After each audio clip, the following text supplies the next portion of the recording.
Yes, twolekedde ekyatwese olwaleero nga bagamba best on a true story basyako ebyo byaliyo. Wuliriza. 90% of cops. Unagamba nti 90% career.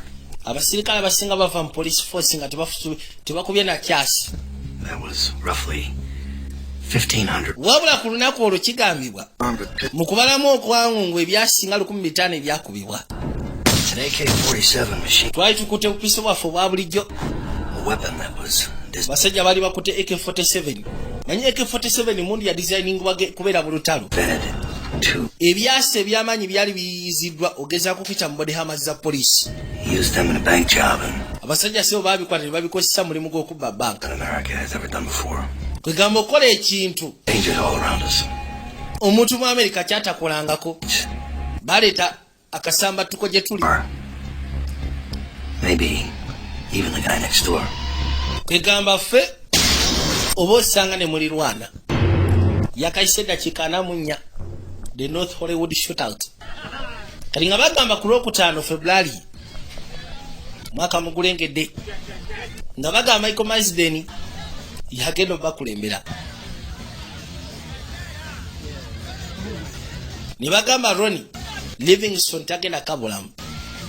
Tagenda mu Kasaka Road yakwate kubo n'aveewe ne bagamba Rebecca ne agenda kubeera mu sinema.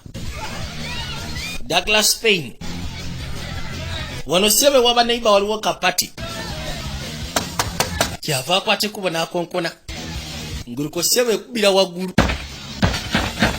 abaye mukwate kubo mugulewo kasiya mukola ki alukonkosya fujjo kanya n'akwate kubo n'akoma weeka. You okay? Oli okay? Yeah. Abaya akatuuka eka ne baddamu ne bakonkona omuziki. Wandibadde obeesonyiwa kono sigenda beesonyiwa. Zino embwa kati bwe zituuse zimanyira bumanyizi. Babalemesezza okweba akasebo. Kajja kwa kyava afuna kigiriba. Yajja buzi ku solido. Wano ku meter box n'abasalako omumeme. Abajjeko bujja masanyazi nga bagamba Mario Van Peebles naye agenda kubeera mu sinema. Tujjamu eyogera mu kayitibwa Solo. What they say? Bagambye ekikooti balina kye boogedde. Kati yakwate kubo n'akoma weeka. Aba yakebako bw'ati essaawa kwegamba ne kuba alamu. Yakateeka wansi omutwe bw'ati. N'akwate kubo kyava asituka. Kati oseka ki? Bali bamulemesezza okwebaka abadde afunye akasi akawummula. Kyokka ate alamu nevuga ey'essaawa. Nga bagamba William Bistic. Kageno mu kaseera kano baakoze erudda. Waliwo kabaka yali agenda maaso n'okusaba. Agamba Mukama amuyamba asobole okujjukira amakubo amatuufu mwagenda okuyita olwaleero. Alina ne Bayibula. Kyava asooka akajjuzaawo. N'akapika. Kati ate erudda. Wake up, Larry. Wandibadde osituka gwe ssebo. Budde bwakedde dda. Waliwo bakabaka babiri baabano. Oza saa meka. Make some coffee. Wandibadde osooka n'ofukayo katyayi. Kale ne bakuze bali waliwo omulala agenda maaso n'okwesettinga. Lodi bamusimba katyayi obudde bwakedde dda. Kusoma ku mpapula z'amawulire. Waliwo ofiisa gwe baakubye mu mbuga. You know any of them? Yeah. Omumanyi? He was a good man. Yali musaa mulungi. The academy together. Kubanga twayita mu academy effembiri eya poliisi. So you're gonna mail those taxes today? Yeah. Kati ogenda kwate kuwayitireyo olwaleero nti ye. Genda kuyitirako ewa meeyo olwaleero.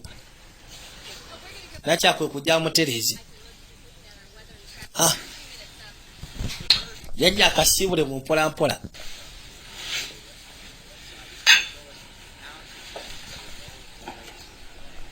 Kazi wali lubuto. Lodi golaba officer detective. Be careful. Beera mwegendereza ku mulimu. kagenda mu kaseera kano bakoze erudda waliwo lodi yali asiriikiridde kumala ebbanga baliwo nawulira obugombe bwa poliisi kyava asooka agezeeko okwekkaanya ebintu byagwa byali mu kabokisi n'akwateko bagezeeko bizaamu gambe tuli kwanjula kwako.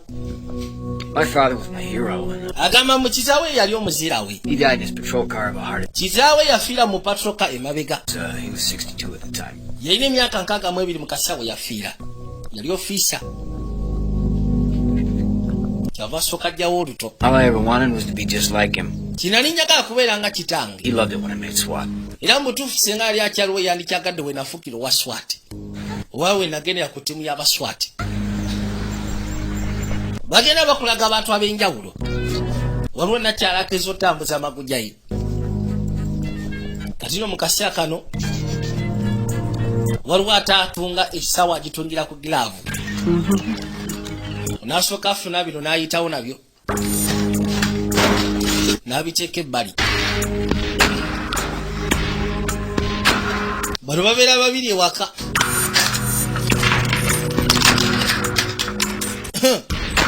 Eyo kasepiki mwayi n'asooka ateekamu buleti. N'asooka apanga muli ebyasi ebya buli kala. Baabo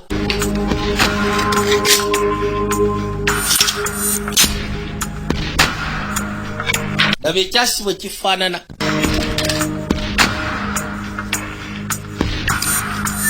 Waliwo apanga ebyoluto, waliwo n'apanga ebyakasepiki.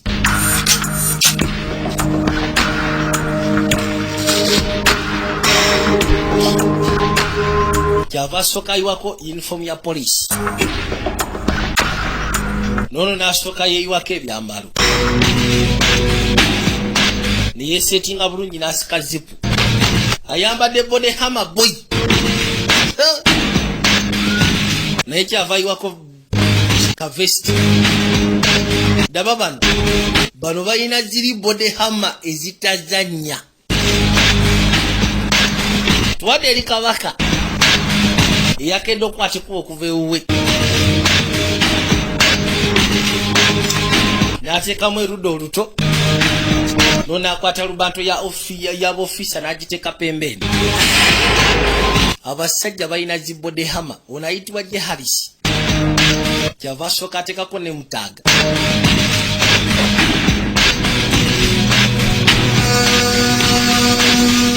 Waliwo abalina bode hammer ziri ezitazanya. Si b'ofiisa wabula balina bode hammer ezitazanya.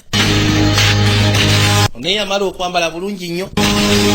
Bwe batyo ne bakwateko ofulumayo. Daba emmundu ze bakwata AK-47. Bwe batyo ne bazaawo ne bagamba bagende. Weapons and tactics.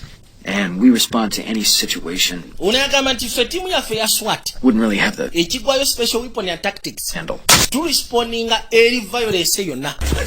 Era nga bambala uniform ng'eyaba patrol. Babeera bakutte ebisa ebimu ebyawukana ku by'abapoliisi aba bulijjo. Ye ttiimu eyali etondeddwawo. Kati eno SWAT yaba LAPD. Abaayi. Kati kwe ssebo obadde luddawa. Nyina ba possible suspects wano eno. Ono abadde taliiwo. Baavaayo. What the hell happened in there? Kati kwe musiiko ki ekibadde kituusewo munda wali. I was there. Mbaddeyo. Hey, you gotta take it down a notch. Go Olina ogenda maaso n'okukakkana owulidde. get in the car. Biveeko tuyingire mu mmotoka tugende byesonyiwa ebyo. Abadde ssebo amulese mu rumu n'abagwagwa. Mugambe ebyo byesonyiwe tukwate. Past the hour and it looks like another beautiful day in the City of Angels. Kati waliwo katyopa akagenda maaso n'okuripootinga amawulire. Captain Chuck Scott. Ku bikwatagana ne traffic. Tuli maamuka ga Hollywood. For a getaway. North Hollywood. Trouble spots we'll be telling you about in the next update. Bagenda maaso n'okunnyonnyola. Clear blue. Wajja oyinza okuyita watali jjaamu. Bye. Budde bwakumakya. And we will have a complete Nga bw'omanyi obudde bw'okumakya ebiseera ebisinga jjaamu akwata nnyo. robbery homicide division. Onagamba nti yali akola mu sekita y'aba robbery homicide division. We get all the high profile cases. Ebiseera ebisinga ffe twakwatanga emisango egy'amaanyi. Potential. Al Pacino in Heat. Kati nga bw'olaba bino ebyaba Al Pacino mu Heat. Friday and all that. Okitegera. The only difference is that enjawulo eriwo eri nti those guys don't have to juggle 75 cases. abo bagayisi tebalina kujagulinga 75 cases Prioritize. And abo bakwasaganya ebyababbi. my priority was them. Ffe priority yaffe yalinga ku basajja abo. The high incident bandits. Twali twabafunira n'erinnya eriyitibwa the high incident bandits. Erinnya lye twali twabafunira HIB. Make an early withdrawal. Bali sebo baba bakutte kubo kujja bakola kye bayita early withdraw. Ambushed him. Bali sebo bamaze okwambushinga kugamba banki seziwerako. Bakuba abakuma ku miryango. Bakozesa emmundu z'amaanyi. Our bank job is unheard of. These guys were an anomaly. Mutuufu okusisa ku bank job zizonna ze nali mpulidde oba banka ze baali babbye. Bano abasajja baali basukka ku bantu aba bulijjo. We make promises like that all the time. Nakwate kubona ensikana namwandu w'omu ku mabanka bwe baali basse. That we mean it. Ne mugamba tofa bano abasajja tujja bakwata. Ebiseera bisinga tukola ebisuubizo ng'ebyo. Another armored car. Then 2 more banks. Nawulira mu ssebo baali babbye ekimotoka ekitambuza ssente. Most dangerous kind. Waliwo ssebo era banka endala bbiri ze baali babbye. $1 million. Ne batolokawo ne miliyoni bbiri eza dola. The good life, and they wanted to live it. Kimanyi kiri kimu kyokka baali bagalagezako kutambulira mu kye bayita good life. Bulamu obulungi. They disappeared into the wind one day, but I knew they'd be back. Lunaku lumu bakwata ekkubo ne babula. Nga bamaze okukola emirimu egyo gyonna wawona nakimanya nti balikwata ekkubo ne badda. Hey, did you see that? Olengera ekyo. Porsche 911. Lundi abadde agenda maaso n'okunyonnyola ku babbi ababadde babba. The Germans. Kumala enfunda eziwera. That practically makes you a jerk. Era nga ye mu police force akola mu kiyitibwa robbery homicide division. Naye nga bakola ku cases eziyitibwa the high incident bandits. And must. Be basajja be bakolako bano abakola early withdraw. Bajja n'emmundu ezitazannya. Some of the Mexican girls. I like the girl there. Kati waliwo abakwateko ne bajja bagenda maaso n'okuwaya. Twadde bali ku banka emu nga bagamba Bank of America. Morning, sir. Hey, Louis. Amakya amalungi. What do you think of my new wheels? Kikyoyogera ku motoka yange empya kono nsufu. Njagala nnyo gold kono champagne. Color. It's called champagne. Kala gyerimu sebo bagiyita champagne eyo. Girengera. Hey, working hard and one day you'll be able to afford champagne. Genda maaso n'okola ennyo tomanya gye bujja maaso ojja kwaffordinga champagne. Anti era nange kyesaba gasiya. Bano bazze kola. Kati erudda waliwo afanda akuuma. Ono aba agenda yeeyira caayi. Bano b'ofiisa. Hey, you can say if it hurts. It's okay. Bwe biba bikulumya osobola okumbulira. Kiri okay. Here we go with that whole women can Manyi owoozaho. because of childbirth and years. Abakazi beefula nnyo mu balumi nnyo nga bazaala kyekyoka. Stand the pain of childbirth, Henry. Kiki osobola okugezaako otegeera ku bulumi bw'okuzaala gwe Henry. You take that one to salsa, honey. Teach me how. I can salsa Don't dance. start that again. Totandika bintu ebyo. I got flavor. I got mad flavor. Yeah, Nze nyina flavor zange ssebo. Central 9 Adam 37. Kati baba bali wano 9 Adam bafuna radio call okuva ku switchboard. 5 Family 5242 Radford. Baba wa address nga babagamba se waliwo ka domestic disturbance. Waka domestic violence. Coming up over the Hollywood Freeway, Tudde ali bannamawulire abasindika amawulire ku bikwagana n'ejjaamu. South Highland, where tractor trailers broken down in the number 1 lane. Kakalino mu kaseera kano Streets. bano balodi ababiri bavuga emmotoka ne basooka bagipaakinga pembeeni. Bamala ogipaakinga pembeeni ne basiriikirira.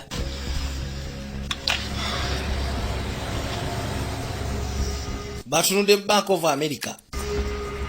Kyava asooka atula ku ssaawa. Late. Waishabika bali kikeerezi. Naye nga bajja kujja. I'm cool. Gubeera mukakamu ko ndi mukakamu. I'm cool. It's just so freaking hot in here. Lwakuba wano wootya. Try taking 3 of these. Anti kyovula nze mize busatu ku buno. Naawe emirako. Bujja sobola okukakkanya. Don't worry about it. Mugamba talina kubweraliikirirako. Kyava akwate kubo n'asooka ayiwayo. That's about it for out here. Now let me show you the vault. I have 1 key, and Randy has the other, okay? Jangu okwate kubo nkulage seefu. Okay. Nina ekisumuzo kimu. Manager naye aba na kimu. Little tool that Balina omukozi gwe bafunye omupya. this is. 20s. Ezo ziri 20s. 2 bands. Zino 2 bands. Here. Kiba kiraga muno mulimu daayi. We keep 1 in here. Wano tukipingawo kamu. Neri mu seefu tukipingayo kamu. The battery makes the red dye Singa omuntu akwate kubona afuluma ne ssente kati nga kabando kano. Kagundi kakabwe kakaba ne kabaluka then ensawo gy'abatwaliddemu ssente nejjula ink. On the way out, picks it up, shoves it, Waliwo omutumbaavu yakwata ekkubo goes off. yali abbye ssente zaffe And kids anytime. kati aba agenda ebweru ne kagwa n'akakwata ekkubo n'akateeka mu nsawo kabwatula boolozi. 3 or 4 times. Simanyi bababba nnyo kono bakatuba emirundi nga 3-4 naye si wano eri ku bulaaki ewalala. Short, okay? You never argue.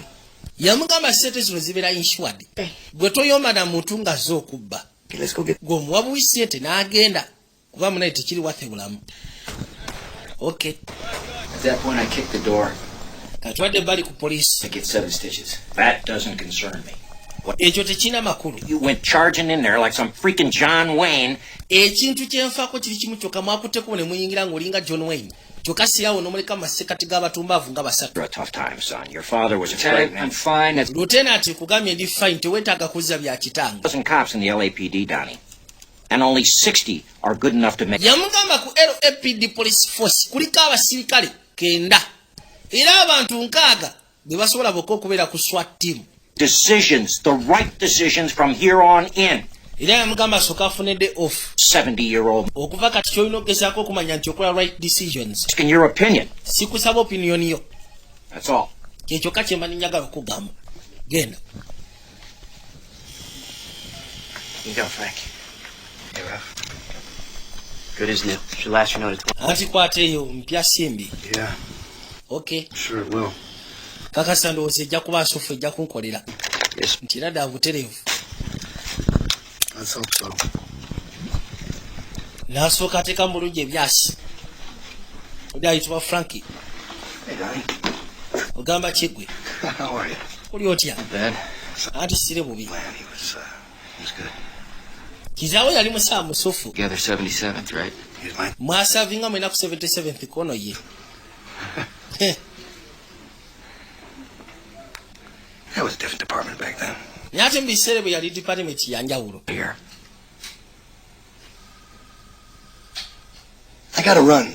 Nyina okwata ekkubo genda. Court, so, Nyina ogenda mu kooti dhooza gwe nja kwogera nawe oluvannyuma. thanks. Aya. Byo Lodi yatugambye akola ku Robale Homicide Division. Well, Ku police force. Tiwa Frank. he is probably the 30th or 32nd younger officer. Ono agamba nti yo omulimu gwe ayaga nnyo okutendeka. Learn more than anything. Waliwo akatuke yali agezaako otendeka kati kabika ke kaali kaweza edambe ya 332. See situation. Bobby? Kwegamba akatendeka ne kasobola okuanalyzinga situation. Gwe Bobby soko mbulire. 2 needles in the back seat. Buli kimu kyonna kyamaze dde okutegekebwa. Got stuck? Had my gloves on. Atta boy. Buli kimu kyonna okirina nti 50 more miles of treads left. mipiira giri gitya. Pounds double up buck. Tank? Full. Amafuta gajjudde. Kaawa. You keep this up, I might let you have lunch. Singa ogenda maaso n'okuhola bw'oti. Bano be basinisa okujja okusika domestic violence. Ono yali asekula maama we ssebo. Baakwata ekkubo ne basooka bamunyweza. Bamusikanya asekula nnyoko we. Yitawo gasiya gwe. Ramon. 16. 16, that's good. Olina emyaka emeka 16. Is he using or running with the gang? Simanyi mutabani wakwesa enjagoba. Kono simanyi. No more juvie hall for you, huh? Oh, you hang with the big boys now. Nakuze obangamba ssebo otambula n'ababi. You gonna be someone's date for the prom tonight? Huh? Yogera nako. There's no father to help me with this. I'm Tiwaliwo taata ayinza kunnyamba ku kino. now. How can I stand up to him? Tetera mu butuufu oyo musajja kati omuvubuka afuuse musajja. Can. N'amukwasaganya nti asikyasobola mukwasaganya. Running Florencia with Maama alipotinga eri poliisi kwega mutabani wa musome mutabani wa akuzi. About me. Bitu byakola kati bisusse. I know this, you mess with your moms again, man. Domestic violence ain't no joke. Yamugamba nti obadde ogenda maaso n'okumesinga ne maama wo. Okay. Domestic violence kiba kyakusaaga. And then his principal calls me the other day and tells him he has Yali asoma bulungi. months. Principal we yankubira essimu n'angamba mu mwana takyasoma okumala emyezi 3. Go to work. I get home late. Kati obitegedde ddi obadde tobimanyi. Work, man. Kuno nze nkeera genda kukola nkomawo kikeerezi. What's your problem, man? Naye buzibu ki bw'olina ggwe mutabani? Come back to the hood all enlightened and shit. Gwe sewo wakomawo mu kaalo. Ofuna wakabi okuba oli mu uniform ya poliisi. Ramoni, let me tell you something. Ramon leka mbeko kyegamba. Recognize him? Onoomutegeera. Wasn't he the leader of your gang there? Ono si yali akulembera obubinja bwammwe. His mind and his nuts? kati yafa bamusekula obwongo ne bamusekula ne bolozi. Oh, I got another guy here. Waliwo ne gayo omulala. Huh. That's O-Dog. Oyo ayitibwa Odo. You know him? Omumanyi? Dog, just where you're sitting just now. Yakati bw'obbanga tono si wala nnyo bbanga tono eriyise emabega. And an after. Kati mbadde njaga nekkanya feesiyo nga tonaba kuttibwa. Then kusiika n'engoma z'okuttibwa. Onagenda okujja nga si bwe bagenda maaso n'okuwaya. Wabula asize wagezeeko kabule kuba akimanyika na katumya 16. How do you think you're going to end up? Ne kati golowooza ogenda kukomekerera otya? Bw'otove mu bintu nga bino eby'ekiyaayi. You need to think about that. Olina otandika okulowooza ku nsonga ng'ezo kati.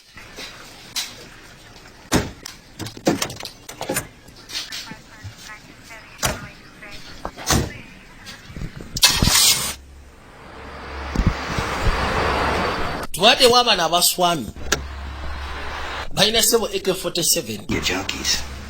Robbing banks in the morning and watching them. Naye mbutuufu bano abasajja babeera nga banywi banjaga. Bakwata ekkubo ne babba banka ku makya oba emisana. Ne batambula ne bagenda ne baddeeko akawungeezi ne bekkaanya. Ki kye baakoze ku mawulire.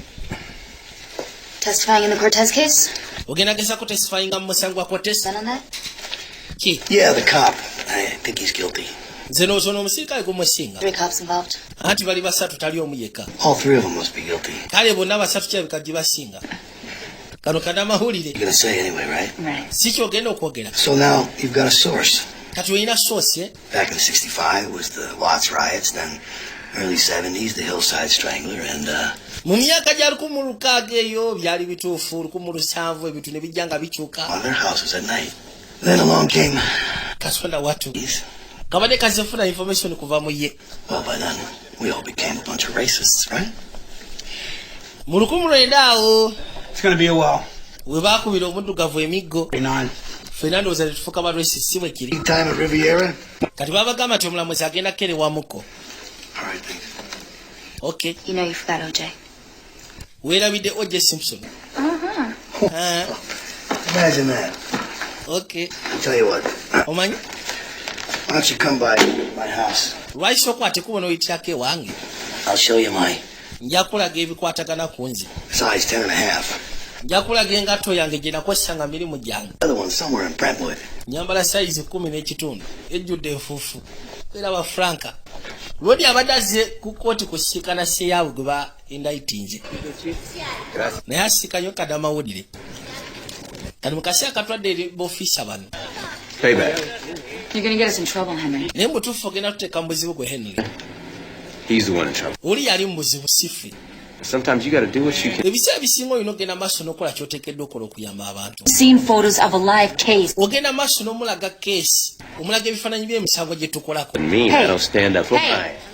You don't know shit. Gwe tolina ky'omanyi ku beliefs zange Henry. What I'm saying is, these days you would look at a suspect Kyegamba nti ennaku zino mulimu suspect gw'ojja okwata ekkubo ogende maaso n'okunyomereza bw'otyo. before a trial board. Tufune obuzibu okimanyi ekyo.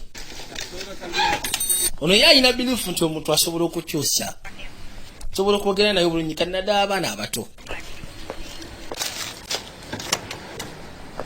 Kwata ekkubo najja gy'ali. Kyuka gwe. I can uncuff you. Leka nkuggyeko empingu.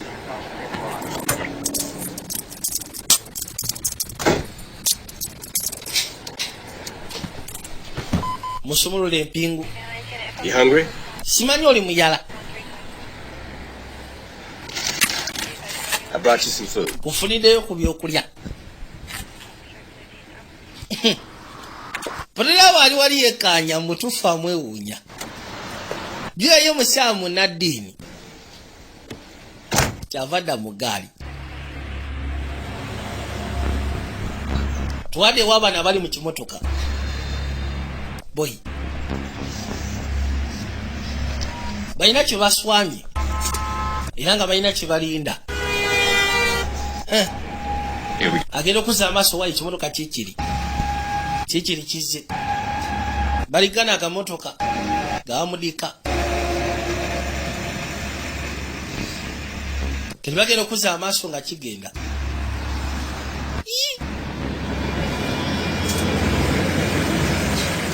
Wabadde bakiswamidde kyayitawo buyisi. Owa ate kiragawa. Owa ekirabika si kye twetaaga ekyo. Twatomedde. Shit, man.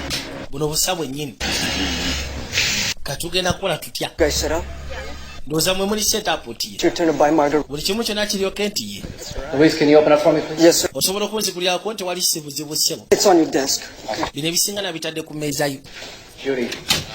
ono yajja akwateko asobole okugulawo banka olwedde bakasitoma balinze dde ebweru aya saawa 3 zennyini n'akwatekuba okugulira bakasitoma bayingire omanyi ekimotoka engeri gyekikereye tugenda tubba ebbanka nze ndi naawe siina buzibu agambye ekimotoka engeri gyekikereye tugenda tubba ebbanka ne basooka bagateeka tyemba. Hello. Hi, honey. Honey. Hey. Did you get to go back to sleep? Osobola okuddayo okwebaka. Nah, it doesn't work, does it? So you, heading anywhere special? Kati olina gy'olaga ew'enjawulo. Good to hear it. You gonna be late tonight? Genda kubeera kikeezi ekyo ky'olwaleero. Oh, great. Alina byagenda osooka okumaliriza. I love you, honey. Njaga okimanye nti nkwagala nnyo mukwano. You're a cop. Omanyi bw'obeera omusirikale. With second decisions and Okola kye bayita split second decisions. for death. Ebiseera ebisinga ezireetera abantu offa. Then everybody else. Naye abasigadde. The police commission and all the reports. Police commissioner ng'ogasyeko. To take all the time in the bannamawulire ng'ogasyeko ensi yonna. Kega kibatwalira obudde. what it is that you did. Ne batandika okunenyaku ekyo ky'oba okoze. Ate ng'ebiseera ebisinga gwe tolina kyako olina kusalamu bwangu ddala. And sooner or later, Mu bwangu ddala. much of that shit can you take? Kwegamba kituuka ekiseera nga tusasobola gumiikiriza mbeera eyo. That's it. I'm gonna turn in. N'ogamba owaayi kati we bituuse enkooyi. Sikyasobola gumiikiriza mbeera eno. Kalino February nga 28 1997. Byo abantu gabe basyako ebyaliyo. Bano abasajja baapakinga emmotoka. Ne basooka bateekako zino zi mask. Bamala oziteekako. Basajja bawagguufu. Ne bafulumayo n'ezi AK-47. They're nice. Yeah, and they're fun to drive, too. Waliwo nakyakwate kuba okweyongerayo. Tambuza maguja. Agekuza amaaso ng'alengera abasajja. Kaleka kagenda okuza waya afande sokolengere.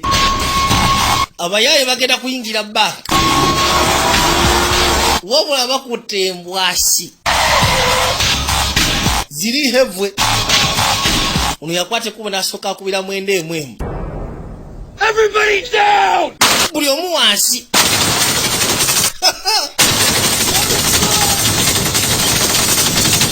Kye bayita AK-47 boy. Eri etulika. Head down!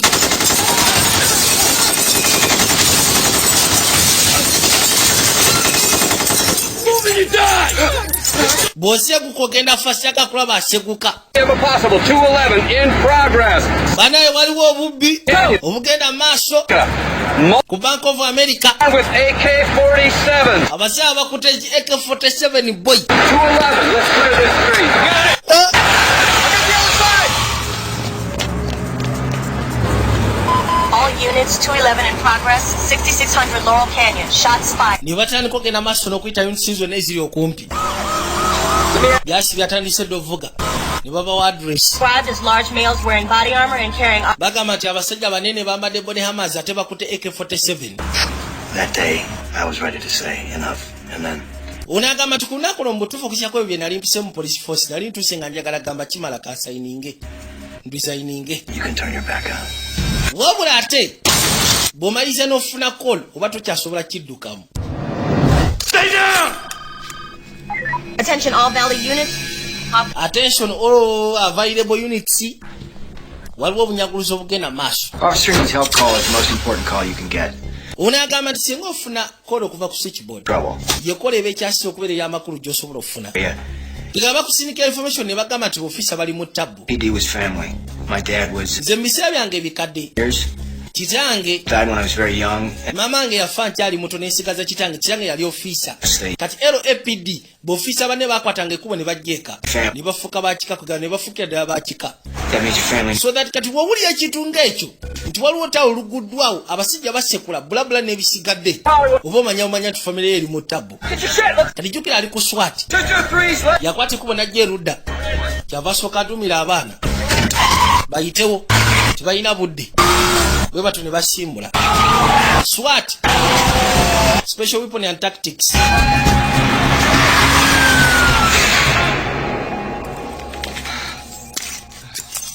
Moving your dead.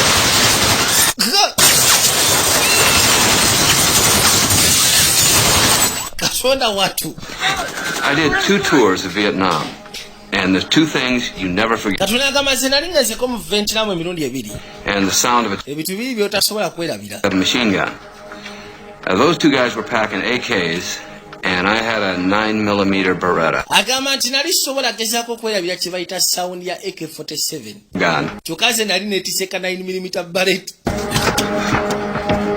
15A39. I want 1 unit on the north side, 1 unit on the south side, 1 unit around back if possible.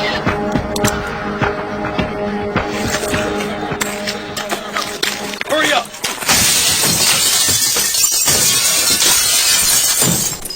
Abasajja bayingiddewo kibalese kubba. What? Yitawo. Second set of keys. Who got them?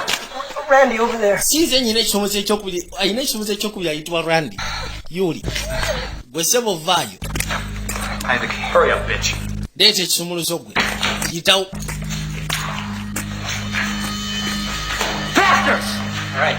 Polisi yatandise dde okuzingako ebweru tebamanyi gwedda wano.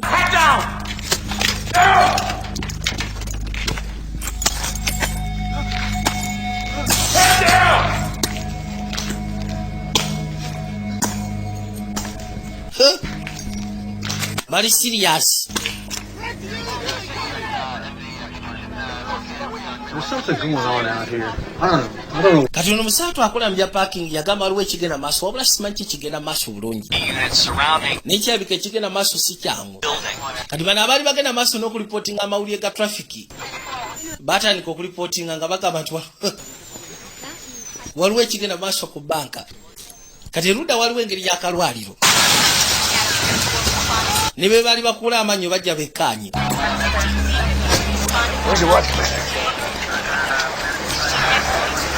Lodi yali atuuse ku seeni. Gino gye misango gy'akolako. Era nga yagambye nti bano bayitibwa the high incident bandits. Yakola mu Robbery Homicide Division. Tibatera gezaako kufuna misango bwe giti. Wabula lwe baba bagufunye gubeera muzibu kamala. Tegubeera gwa muzannyo. Essimu ya bank manager kirabika teriko bulungi oba teryakwata. Manyi? I want containment on the rear of this building. Right. Yabagamba bana basajja bagenda vayo mu ngeri y'etabo kamala bagenda fulumayo nga bali heavy. Uli yagamba ekizimbe nyaga tukizingeko kyonna syaga bakwate ku bufuluma. No civilian. Syagala muntu kuyingira mu ndate syagala muntu kufuluma. Muwulidde? Aya. Ono yagamba basooke bagoba civilian ku siini bonna bavueyo. Nti kale. I'll let you go on one condition. You crazy? You heard the radio? There's bank robbers everywhere, man. Gwe ngenda kuleka. That condition is you stay your ass in school. Njagala okakase nti bwe mankutadde ogenda sigala osoma ebitabo. I see you got the cross and the crucifix. Nkiraba oyina omusalaba gwa Yesu. Anti ye. Alright. Kale. You take this. Ngenda kusaba okwateko bugende ne Bible. Yeah, take it.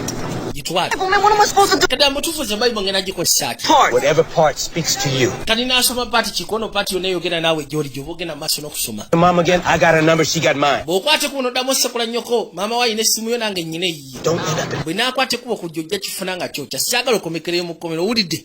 Va wano genda kasya dduka genda. Genda.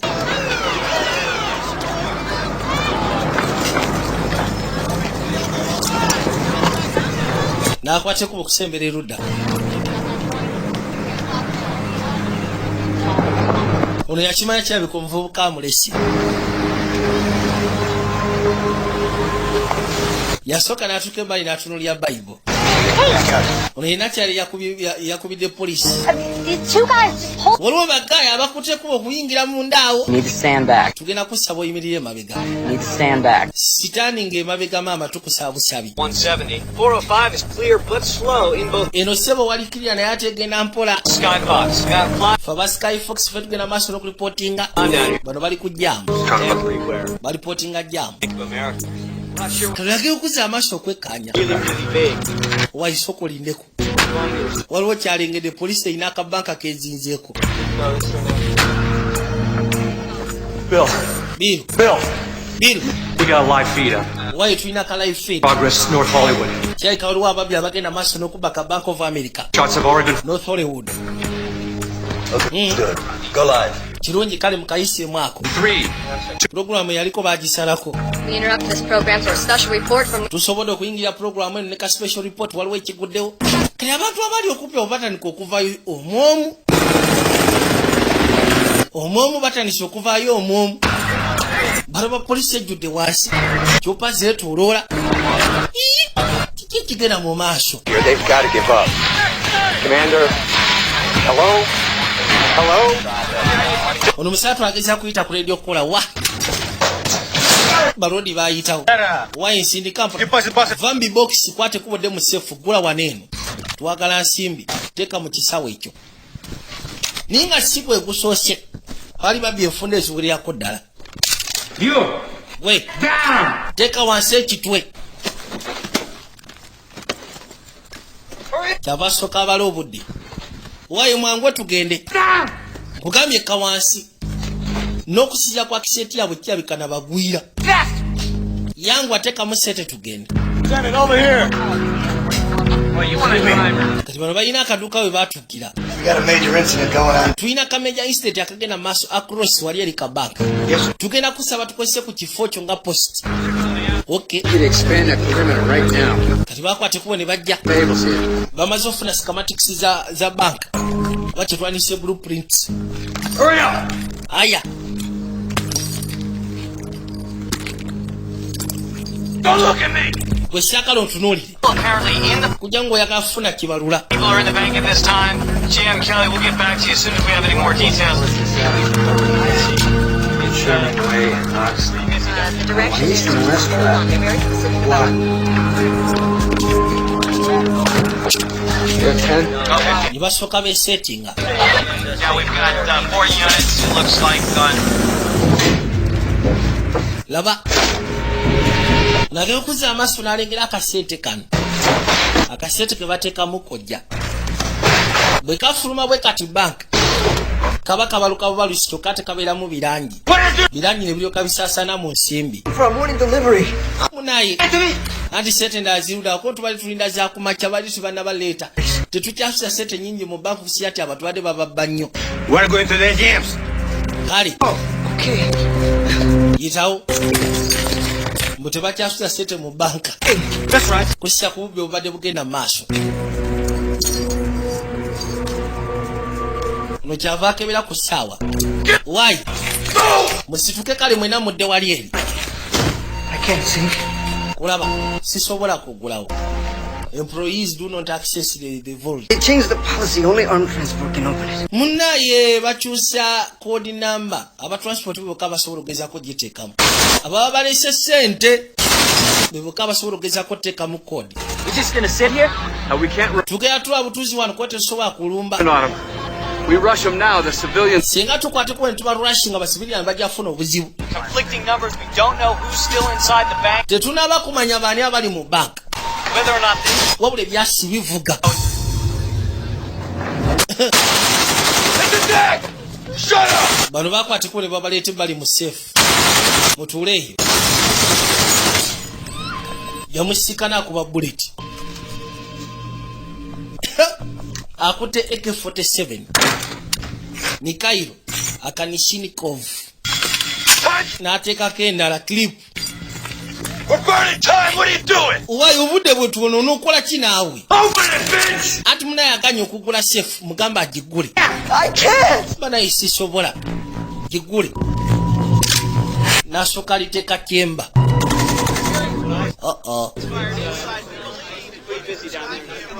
bawulira byasi munda kati no mukasa kano bonanga baswami bakakanya omuyayi yakuba sefu ebyasi onagera okuza amaaso ebweru ng'obuduuke bali bukalu poliisi ebaswami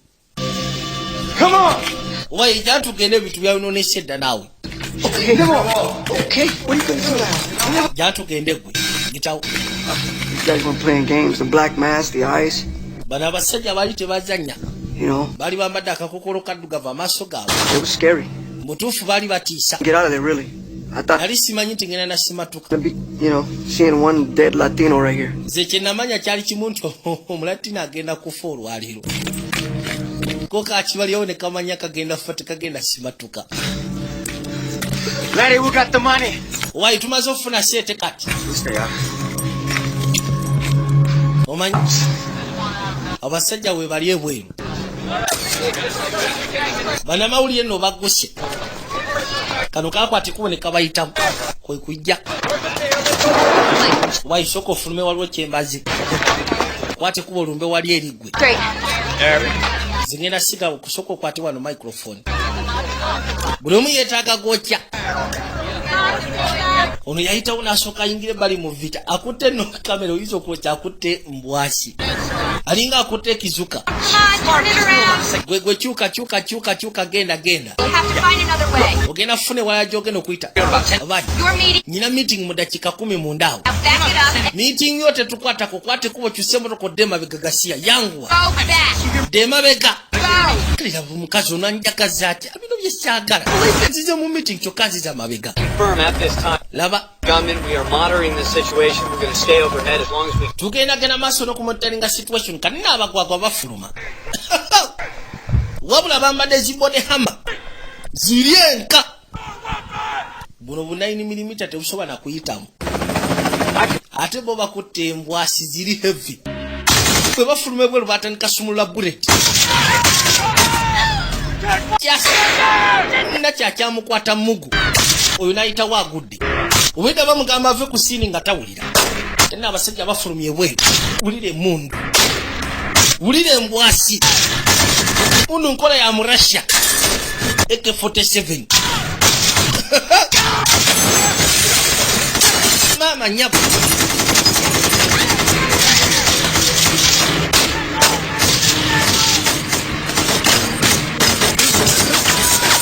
katonda watu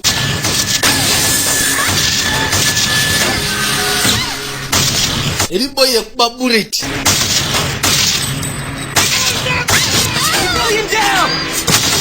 wesigala wasitoseguka nakya bamukwasija mugu bana bali mu kalwaliro musawo abakuula omuntu erinnyo ono bakubye omukono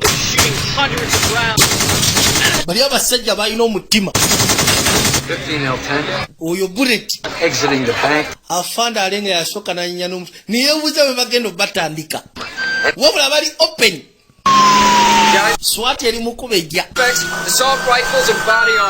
banaye njagala mukwate kuba mujene assault rifles mujene body amazi aya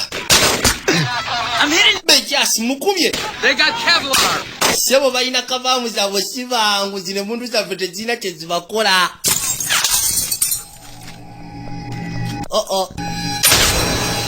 bekyasi yenyenya mbwenyenya wabula ye bwekwasa muganda wange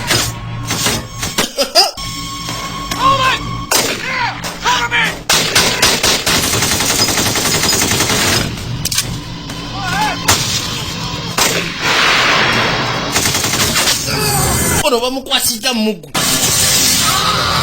nayita wagudde ettaka nasooka kuba omulanga wewe jawulira buleti gyakyusa nesooka ekoleera mama nyamu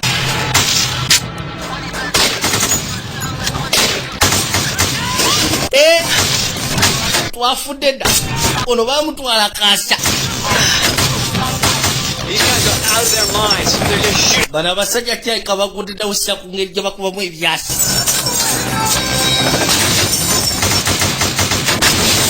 bakuba emmotoka musatu nasooka kakkana wansi ziri embwa tezizanya balina ofisa gwe basekudde yamugamba sooka onywera awo nywera nzija yajja amusikeyo oli akyusa clip babuleti Jim Kelly, I'm here live on the Jim banaye siruga ndi live waneno currently in progress. abasijja bakuba ebyasi It's not coming from bakuba ebyasi emuka osi yakatonda abantu abanyuma okuba ebyasi be badda mawulire and we're all Bank in North Hollywood. LAPD on ku TV wona sebo ge mawulire agaliko their storm of bullets. ono ye mukazi wa Frank Anything and everything. geno kyusa kyano zonna nga ge mawulire agaliko I've been asked to respond. katonda watu Of a cop, you learn that every day, any day, could be the day that he doesn't come home. So you can either obsess and go crazy, or you do what I did, which is denial. agamba nti bawe buli kaseera akwatanga ekkubo genda mu field The bad stuff. ye n'atiba nti oba osanga lwe lunaku lwaba tagenda kudda oba si ki lwe lunaku lwagenda osigalayo Okay? naye kati nga kyolina okukola mu butuufu kiba kimu kyokka So either me. okubeera obuze sinakyo oba si ki okola ye kyeyakola kwegamba obeera museefudinayo mbu tewali kiyinza mumutuukako ono yeetoolodde ludda oyo basekudde waliwo civilian gwe bakwasa kati ne bajja bakyuse clip lodi n'abaza agenda ataasa omuntu yajja agenda ataasa omuntu kumbe bamaze okyusa akasijja ne kamulabu kakyusamu katini bwe kati musekula ku mukono bwe kamusekula ku mukono n'asirituka ebyasi agenda ogwa ne kamukwasa okugulu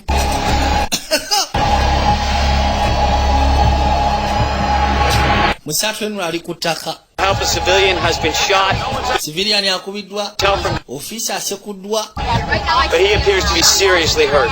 kirabika ali seriously hurt kwegamba alumiziddwa bubi nnyo buleti afuuse buleti abasajja basumulula ebyasi baali bazze ssebo ne clips eziwerako ammunition eziwulirako ddala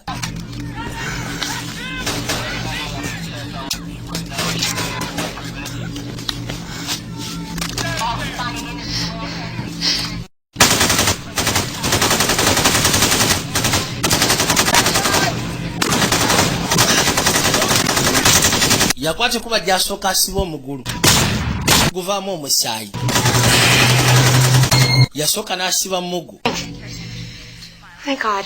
katonda yeebazibwe Don't worry about anything. teweeraliikira ku byanze nze ndyoke TV, yeah? Oh yeah.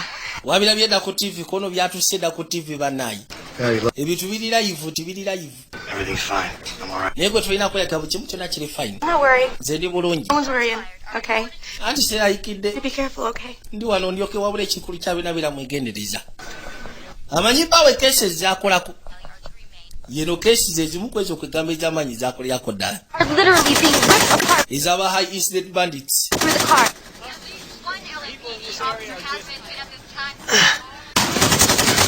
ono musatu n'asooka lya kanvaali erudda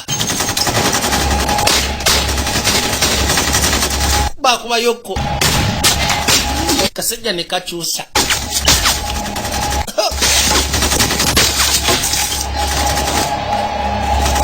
gaba nowa kamera agafuna bulungi amufunye agaweereza bulungi ono wasiraanidde Henry. henry Henry. henry Nicole, don't you do me a favor? niko lwaki tonyambayo ekintu kimukono kyonna kyoyagala Would you go ahead and pray for me? wandibadde onsabira I already have. ekyo kyonna kimaze dda All right. okay then kati tolina kweralikira siina gyendaga oba omaze dda okwosabira abaswati bali mu kkubo Command Process 43, David. I need someone on attack 1 right now.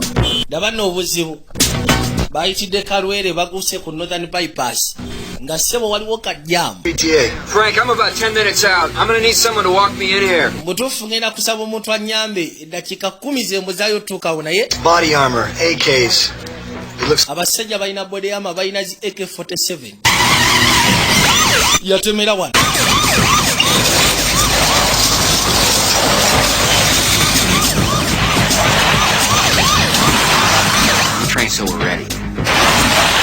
And that way what we do, it's automatic. We don't have to think about it. It's second nature. It just comes instinctively. Onagamba nti ffe twolire twali batendeke basufu. We're seeing our resources. Era ng'ekintu kye twali tulina okuba tetwalina kuddawo kwegamba kiddawo kirowoozaako nnyo. Kyali kijjawuzi instinctively. Firing non-stop. Why soka tudde munda? Base ku ebyasi ne basooka bakwateko okudda munda mu bank. Kati baze ku reloadinga. We got these. Yeah, right. They got nothing but their Tuyina zino nti ye. Ate bo tebalina kyamakulu kye balina okugyako obumundu obuto nti butereevu. Civilians are lying wounded, some critically in the Basivilians waliwo abalumiziddwa. report of another uniform so that has been Waliwo ofiisa ali mu uniform ali erudda. We can't wait to SWAT. Mbutuufu tetugenda kulinda SWAT, tulina okuyamba ku bannaffe. Ono yakwateko bajja ayambe mu ngeri esoboka yonna. Bleeding. What? You're bleeding. Okimanyi nti gw'ovaamu omusaayi onagenda okwekwatakwata nga bamuyisaako erudda bullet. Konoze ndyoke. Earlier, Kati bakuttekuba okudda munda ku reloadinga.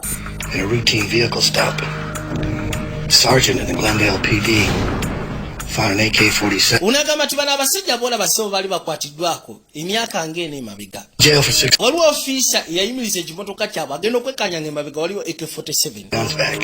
Ekyewuunyisa They're returning baabasibayo emyezi 6 ne bamala ne babata. ship. Looya waabwe n'abawolereza eri omulamuzi n'agamba nti babaddize emmundu zaabwe mu balina ozitunda basobole osasulira obumenyi bw'amateeka okubaawo mu nsi yaabwe. Kati gwe tebereza ebintu Hey, go thanks. Moron. 15L10, requesting the V100 RA unit. Copy that. B-100 rescue unit is on its way. All units, we are on a citywide tack alert. All units on citywide tack alert for further notice. 15L10, hold your positions. They could Basatu kyakola n'asooka anyweza ekisipi. hold your positions. Henry! Henry! Henry. The RA's coming, Henry. Gwe kyolina okukola beera mugumu bagenda kwatiko bajje basobole okutaasa wooli. Hey! Henry! Henry. Henry! Get the hell out of here! Gwe vaano naawe owa kamera obadde ki? We're out of here! Waliwo owa kamera se baagiriiridde ne kanvaali. Oyinza okulowooza akutte embwasi. Stay with me, buddy. Stay with me, Henry. Officer needs assistance. Unit requesting help. What is your Ofiisa yeetaaga assistance. 9. Bambuuza oli ludda wa? Need help. Bana neetaaga obuyambi mu nnyambe. on the way? What is your location? Oli ludda wa? 9049. What is your location? Banaye oli ludda wa? 9049. Yagwa mu bugwe maanyi. 9049. Kano kamulengera. 49. Takyasobola kunyweza mu kugulu kwe. 9. Officer down. Code 3. He needs help. Code. Banaye ofiisa ali wansi yeetaaga obuyambi.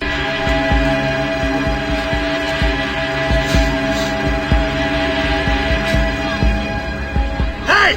Gwe. We gotta get that man out of here! Tulina okuyamba omusajja oyo aveeyo. What do you... Mu bwangu ddala. I'm gonna take this car! Ngenda vuga emmotoka eyo. Wait for me! Njeetooloole gwe nninda awo. Ngenda vuga emmotoka yeetoola akwateko basobole otusembera wali eri. We're coming for you. Anti nyweramu naye tugenda kukima wooli. Beera mugumu. You drive. I'll cover. Just create enough chaos and we're bound to slip through. All right? Tumaze okuliyetinga chaos ewerako ddala kati tugenda kuyita mu buyisi. Right now, the Nti kale. still inside, presumably. Police have not begun to move in. They're still behind their vehicles. Ofiisa bakyali mabega w'amamotoka gaabwe. Oh, shit. Hey, if you make it out of this alive, you ought to ask them to waive your balance. Bwe tuva oli yali agambule bwe tuva wano mutuufu kyetaaga batwongere kasaala. Safe last night. I'd rather die than go to jail. Tugenda kwatiko bwe tusisikane mu safe house ya. Kono nze nfa nga sigeje mukomera. Kono totya teri agenda kufa. Aya. Kati bamaze okulirodinga. Ne basooka bagateeka kyemba. Unakwate kuba agenda ataaseseya. Musatu asiranidde wanagwamu omusaayi. Ndowooza omanyi ekyokukola. Kati baagala kufuluma. Bagenda. Ne badda ne bafuluma. Aya. Neddamu neeseka buto.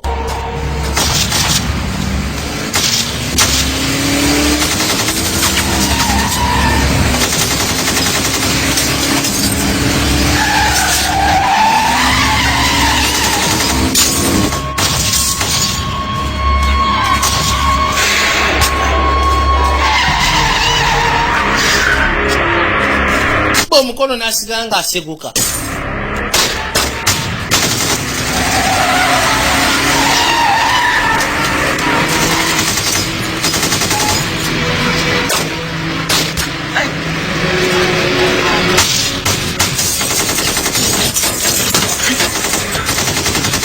Bakoze akayumba ka sikaali bo bakulaga nti bagenda. Underway, and despite the gunfire, scrambled out of their car and another policeman to safety. It's just unbelievable. It's driving through. I was at a point where it was out of my hands. It wasn't in my control anymore. Mbutuufu nyina we natuukiranga buli kimu kyonna kisuseeko nga tebikyali mu kontrol yange. With 50 or 60% of your blood.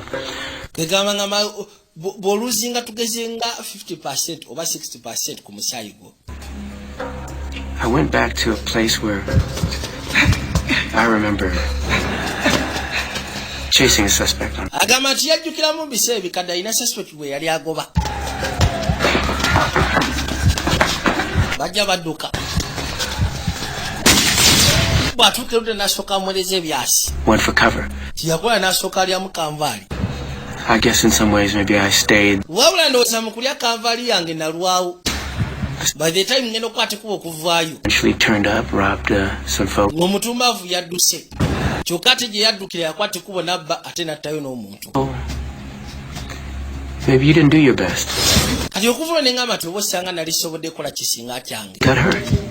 I guess I knew that on. Kwegamba November yamu awo katini omuntu n'attibwa ku lwange. Kati bwe nafuna omukisa guno ne ngamba sigenda kuddamu geza kuvembeya. Didn't get away. Ne ndaba ofiisa wange ng'agudde ku ttaka n'esalamu nkwate kubo ngende mu mutaasi. Incredible! I gotta tell you, I am watching this. Bwe nafuna obuzibu obwo. Can't believe it's happening. Agasijja sebo bagasekule ekitegukamu katini.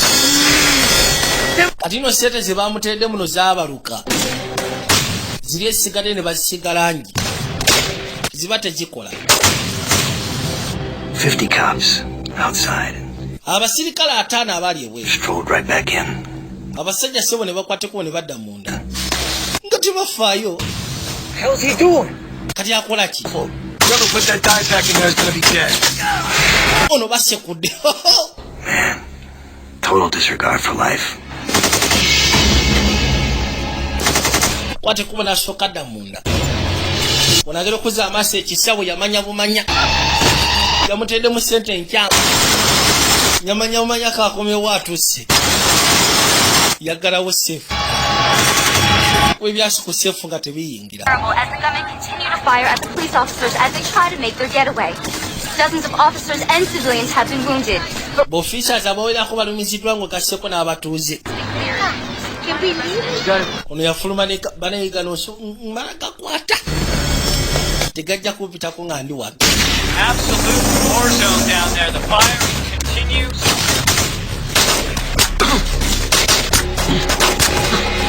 Bakikuba tekina gye kiraga. Ne kisituka. Kibadde kimanyi bakikwasiza. Ku mutwe kwokka kw'osobola okikuba. Naye omutwe si mwangu kutayiminga. Kino bakyakifunziza. Keep the police pinned down, although these brave officers are refusing to back down. Officer baganye okubakinga down. Ne kizzaako endala. Well, it looks like one of the gunmen reached into his car. What's up? Mwaga kufunamu omusera. Come on, Nick. Namwe mujje.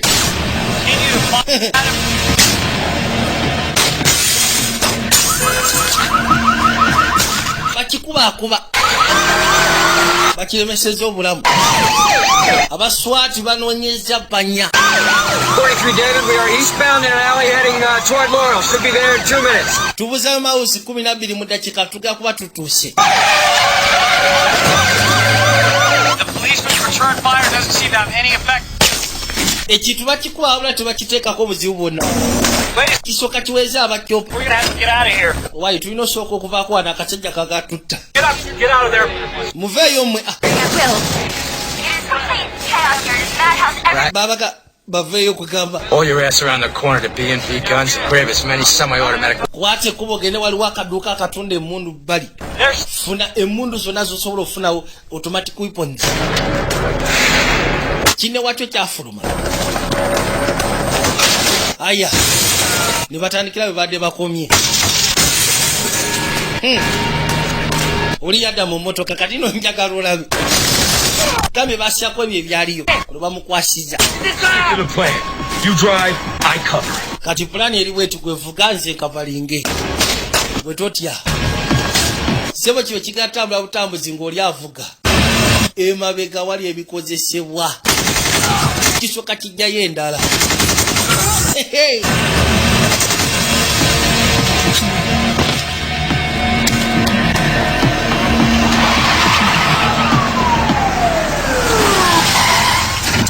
Waliwo akafa akatunda emmundu. Just continue to Bakwateko ne bajja ebbali. Abayi. Hey, Guns, we got a situation. Gwe Guns tulina embeera ndowooza ogirabako ono ngiraba ku TV. Some semi-automatics, what do you got? Twaga osooka otufuneyo some semi-automatics. Anti waliwo eno. Ejja sobola okukolera. Waliwo n'eno simbi. If you really want something special. Bw'oba oyagala ekintu ekyenjawulo. Remington 700 action. Waliwo eno ekyasi n'okijjamu enjawulo. I can't believe they let people just... Si bwe kikkiriza nti abantu bajja mu maduuka ne bagula emmundu. Wait 10 days for a back? Anti kasita oba ng'olina ID ng'olina ne sente eziwera ezigula tewali tabu. Okay. Mutuufu teebereza mu Amerika waliyo amaduuka gatunda mmundu. Gali awo ng'oli bizinesi y'okusuubula mmundu. N'aguza abantu. Kati bamugaa sooka otusimba ekyo kyonna. Lodi yamanya kimu kati ali mu ssente. Simanyi nti oba naffe tubituukako mu nkulaakulana ng'eyo. Nga wano tulina busitowa butunda mamundu gokka.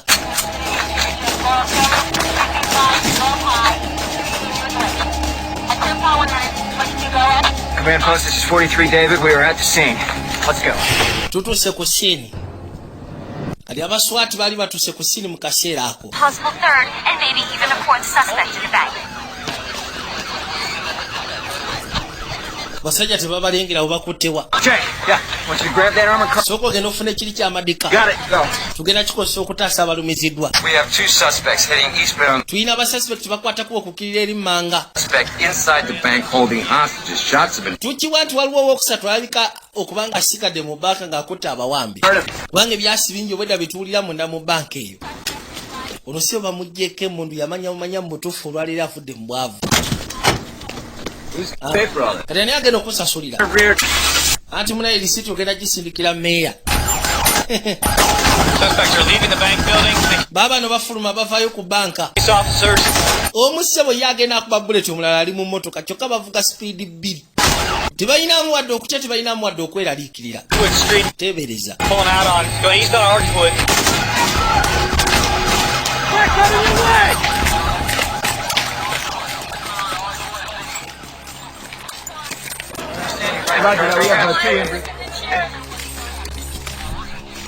Abaswati be balina ku mmundu ezizitowako.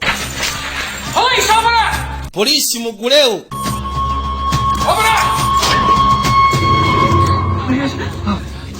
Bano bagenda okuzza amaaso nga kituufu b'ofiisa be bazze.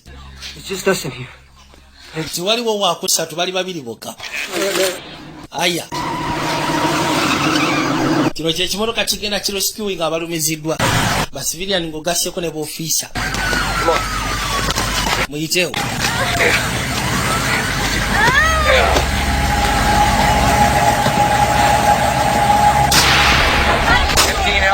Officer advised that a clear shot of the suspect eastbound on Archwood from behind the supermarket.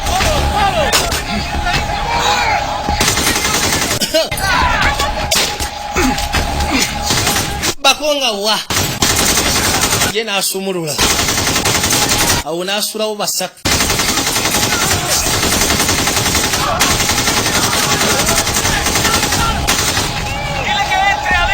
Bajja babitaayiza naye muganda wange.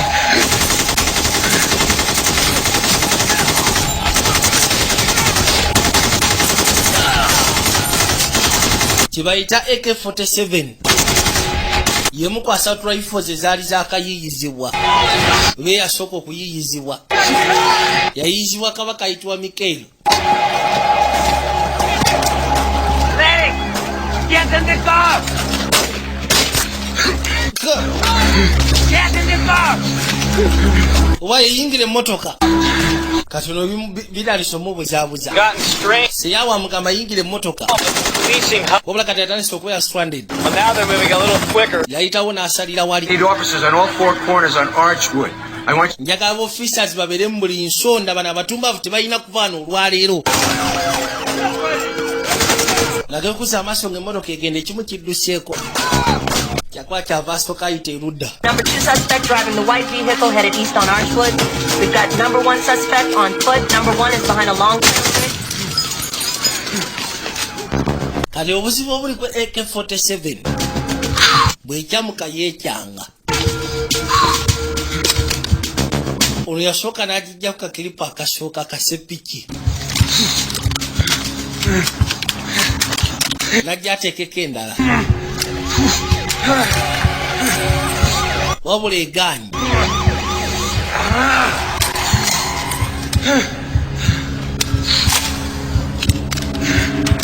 Yeekyanze tekyakateeka mu kyemba. Kugisikasikaku nga wa. Eyo n'agiwummuza wansi.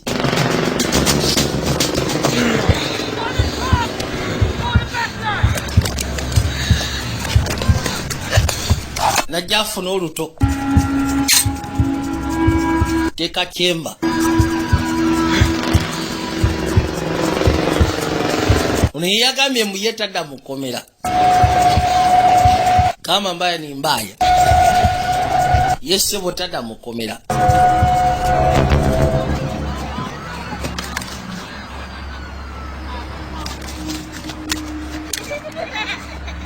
Hey, you kids! Get back inside! I'm a policeman! Go back in your house! Mumukwate kuwa mutemu na mayumba gamwe. Nze ndi officer. Dabano road. Sebo yaja na lugalo lwa fuck you. Tambula nga afande.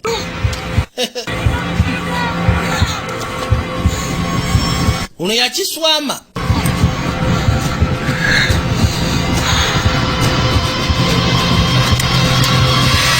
Bwekimulaba kyesekula bwese kuzi bullet kyose bwekyejjira waawo. Oh my God! Katonda watu. The gunman has just been shot. Sebo omu ku batumbavu yeesekudde. Officers are moving in. He's not moving. B'ofisa bamutuusyeko tamuvinga. Kati no wasigaddeyo omwali mu mmotoka. Baali babiri bokka. Looks like he might be trying to come. Waliwo n'amusiraanyiza agenda gwe musiru gwe. Omuyaya weta akamotoka. Agenda okuza amaaso nga seyamufu. Mwembase. Muliwa. There are cars coming the other way. There is no police presence down on Archwood, mind you. This is a residential area. Looks like maybe he's trying to force someone to stop, but the cars are going around him. I don't know if these people on the ground know what's going on. They're very lucky. Take a fruit. Hey, Gwe sebo. you ride $10? Onagera otuuka wano sebo ng'obuzibu obuliwo kajjaamu. Look. $10. Sokoleke. Alright? Yasasula ono bakisibiri amwe kano mwabatwalire mundu. Twalire bafane bwasi. Lock the street, damn it! Mugale street mbwa mwe namwe.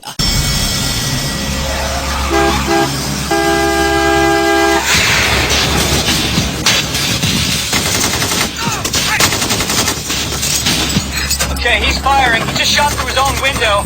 The victim is running down the street. It looks like he's okay.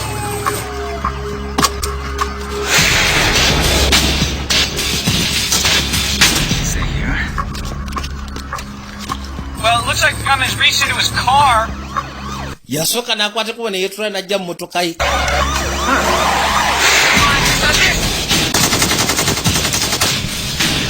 Balina abaswati bagguse. Gira nabo kati balina ennene. Ayina zino balina M16. M16 aina AK47 baina M16 unageno simbule motoka okwagala ogitandika nga yekyanzi. Maybe he's stuck or something. Kyabika ali staka. Come on. Ne bayitawo. That's the guy who's calling the shots. That's the guy who decides where and when it's going to happen, how it's going to go down. And that can't be the bad guy. Agamba nti sebo banai suspect yun kati njagala owulire M16 ne AK47.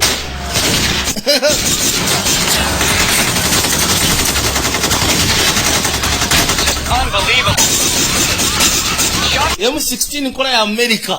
Shooting from point blank range.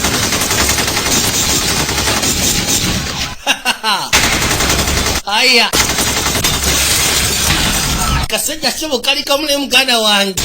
Watch your crossfire. Mwegeneze mwengeri gye musasanyamu ebyasi. Boy. Kali kamu wabule kafusi ekirala. I got you covered.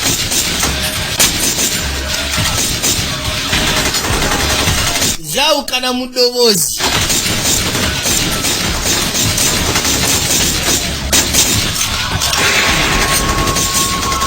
Nasika. Vayo. Abaswati balinga bana. Kasajja kali kamu. Olwo kyabasooka kagwira kava. Yakabaza mugu. Kasetula ekigere. Nasooka akabaza. 1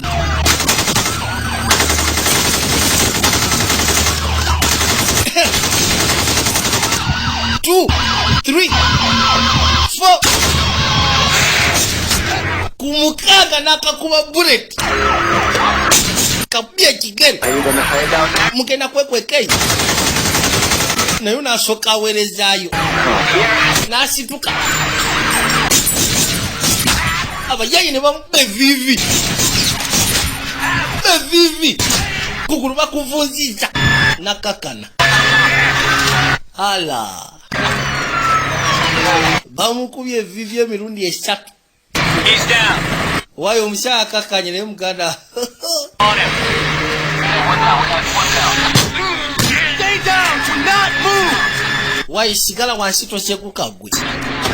Sigala wansi oli mukwate. I thought to myself, here we go. But, you know, those are moments when your training kicks in. You get scared? Yeah. You stay scared? Better not. Yagamba nti sebo waliwo we batuukira mu situation. Nalabira ddala nga kyayika wedde n'agamba kiwedde. Ni n'agamba oluwa akasasi we katuukira training yo n'ekugwamu mu kutuuga n'ekuyingiramu. Ubeera otidde naye nga tetolina sigala ng'otidde. Ebisigadde bitandika kwekola bwekozi. Bw'oba oli mutendeke mu mbeera ng'eno. Abasajja bakuba ebyasi. Bagamba okussa ku byasi ebyakubibwa. Mu byaddala bakuba ebyasi ebyali bisukka mu 2,000.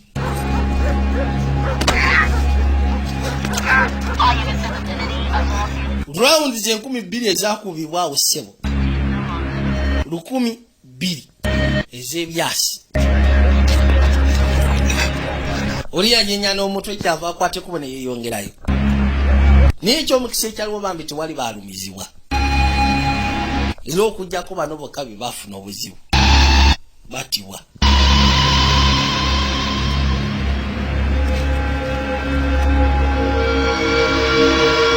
Bakwate kuboni ne basooka bamuggyako akakookolo. Baasekuddewo n'amagulu. Ngeri ya kikomando Kamala.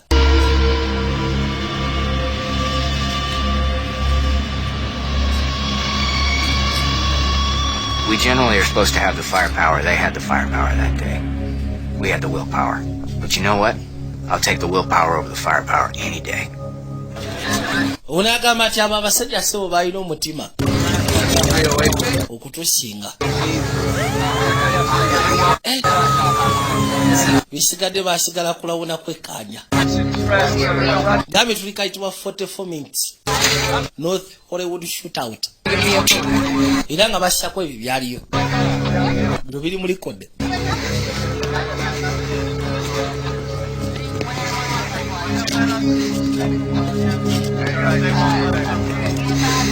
agekuza amaaso kyavalengera kali akaboyi ke yawadde ka Bible kaswire tikiyabadde asimbye ka Bible. Think about it, the kind of firepower we're up against, that we were outgunned. People talk about being lucky, where you're lucky that onagamba nti okussa ku byasa abasajja bye baali bakotte that luck is perfect. Mu butuufu abantu batuwolezanga timu mbutwali ba mukisa. And then you can be lucky. And I was wabula nze kitange yaŋŋamba nti singa obeera mwetegefu that day when you think about it, the only ng'osobodde okugezaako okwetegeka bulungi the suspects were the best. era ng'olina n'ekyokusalawo then osobola okubeera ow'omukisa. Ffe twali twetegese era nga tumanyi n'ekyokukola kikyatufula ab'omukisa. Basiviliani bonna abali mulumizibwa bali batadisobetika nakyalo ono bamusimba magujayi.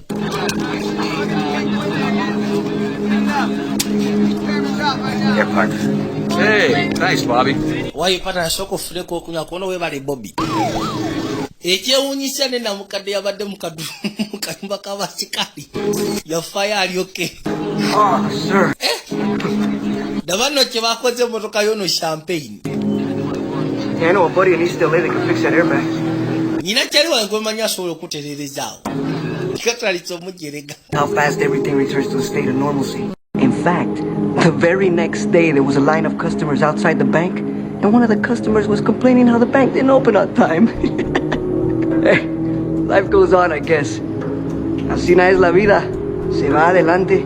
It's kind of weird the way it happened. The morale in the LAPD was at an all-time low. The public was all over us, and then all of a sudden, out of nowhere, this happened. After that, even the media were calling us heroes. Nobody becomes a cop because they want to be loved. They become a cop because they love the job. But every once in a while, you get to put away some bad guys. And on that day, in 44 minutes of sheer terror, not a single officer ran away. And everybody did their job, and I think that means something. And in 44 minutes of sheer terror, there wasn't a single officer that ran away. Not a single one. I think that means something. That's our good? Very great.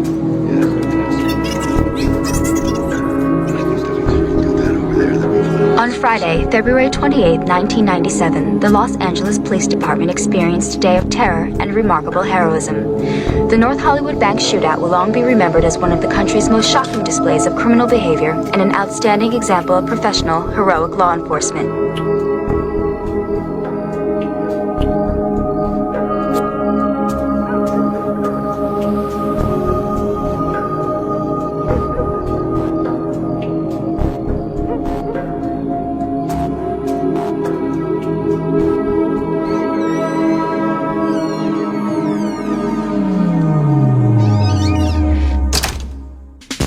Yesterday's true heroes were the members of the Los Angeles Police Department.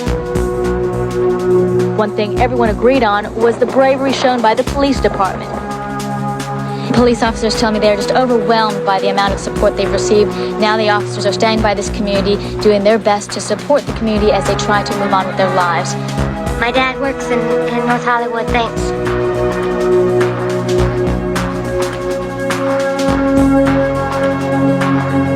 It's nothing short of miraculous that no one was killed.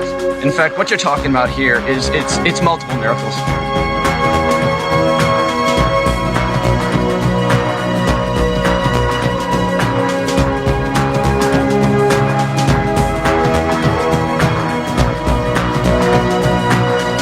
For actions above and beyond the call of duty, 17 LAPD officers were honored today for their heroics during the 1997 North Hollywood Bank shootout.